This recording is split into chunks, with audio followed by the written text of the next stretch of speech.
Assalamualaikum, jumpa lagi kita dalam terjemahan hadis sahih Imam Al-Bukhari, bagian kitab azan. Bismillahirrohmanirrohim. Nomor 687, telah menceritakan kepada kami, Muhammad bin Salam berkata, telah mengabarkan kepada kami Abdah, dari Yahya bin Said Al-Ansari, dari Amrah, dari Aisyah berkata, pada suatu malam Rasulullah Shallallahu Alaihi Wasallam pernah sholat di kamarnya. Saat itu dinding kamar beliau tidak terlalu tinggi, pendek, hingga orang-orang pun melihat Nabi Shallallahu Alaihi Wasallam berdiri sholat sendirian. Orang-orang itu pun berdiri dan sholat di belakang beliau. Hingga pada pagi harinya, orang-orang saling memperbincangkan kejadian tersebut. Kemudian pada malam keduanya, beliau kembali sholat. Dan orang-orang pun mengikuti sholat beliau kembali. Mereka melakukan ini selama 2 atau 3 malam.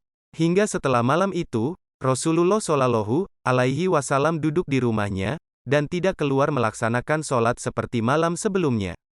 Pada pagi harinya, orang-orang mempertanyakannya. Lalu beliau bersabda, aku khawatir, bila sholat malam itu, ditetapkan sebagai kewajiban atas kalian.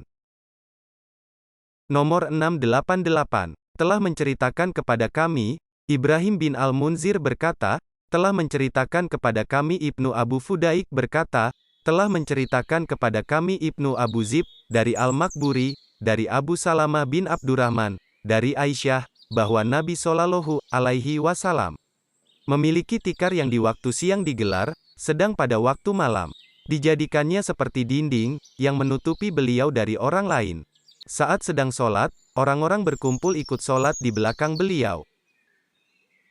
Nomor 689, telah menceritakan kepada kami, Abdul Allah bin Hamad berkata, telah menceritakan kepada kami Wuhaib berkata, telah menceritakan kepada kami Musa bin Uqbah, dari Salim Abu An-Nadar, dari Busro bin Said, dari Zaid bin Sabit, bahwa Rasulullah Shallallahu Alaihi Wasallam membuat satu ruangan.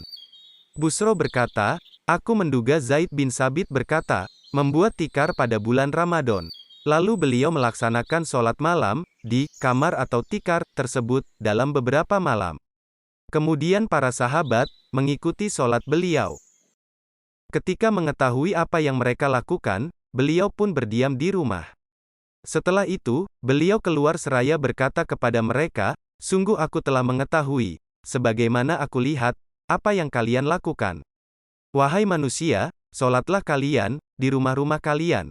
Sesungguhnya, sholat yang paling utama, adalah sholatnya seseorang, yang dilakukannya di rumahnya, kecuali sholat fardu.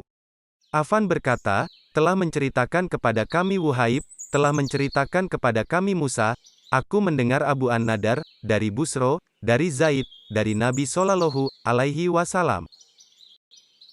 Barakallahu fikum. Semoga Allah senantiasa menumbuhkan kecintaan di hati kita akan Al-Quran dan hadis-hadis Rasulullah Shallallahu Alaihi Wasallam. Amin.